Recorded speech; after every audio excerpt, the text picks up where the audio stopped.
Kinonvert ko sa bearing ito. Ipapakita ko yung size ng bearing na ginamit ko. Pero pansin nyo, may konting tunog. Kasi medyo maluwag. Papakita ko ha. Ayan, naka number 1 yun. Number 2 natin.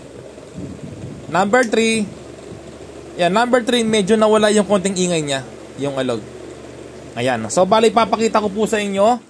Okay, yung aking bearing size. Tsaka, ito yung dapat na ilalagay natin eh. Ito yung tamang sukat talaga. Pero wala siyang holder sa gilid.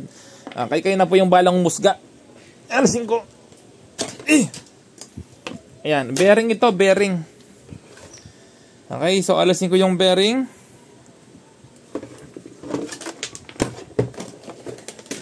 Gamit tayong cordless para mabilis.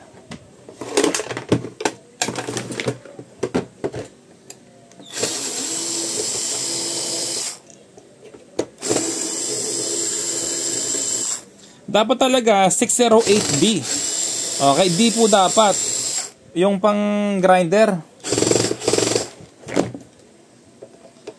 Pero ang problema, wala siyang plastic sa gilid na holder. Ito kasi yung 608ZZA.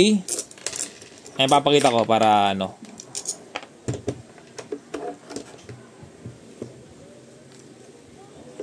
Ayan, no. Ay, alisin ko yung ano, yung clip niya. Para makita ng maayos. Kayo na pong bahala, no, na umorder sa online kung ano po yung gusto nyo. Kasi tingnan nyo po, oh. Okay. Tingnan nyo dito. Kapag gagalaw ko siya, may konting galaw. Ayan, oh. Oh, umaalog siya, oh. Laki ng alog niya, oh. Oh, diba? Laki ng alog.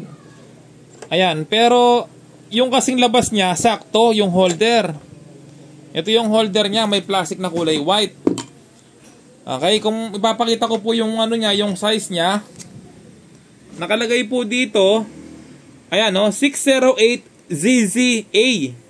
Ayan po yung size niya, no, 608ZZA. Pero may konting alog po siya. Ito, oh. Ayan po, may alog, oh. Laki ng alog niya. Ibig sabihin yung alog niyan, magkabila yung alog niya, kaya maingay. Oh, pero kung ito yung ano, lalagay mong bearing, sakto naman siya sa butas.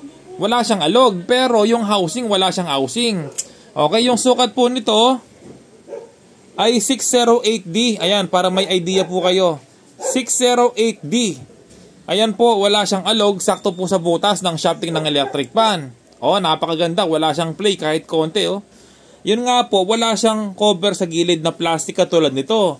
Kaya yan ang nilalagay ko. Pero may ingay ng konti.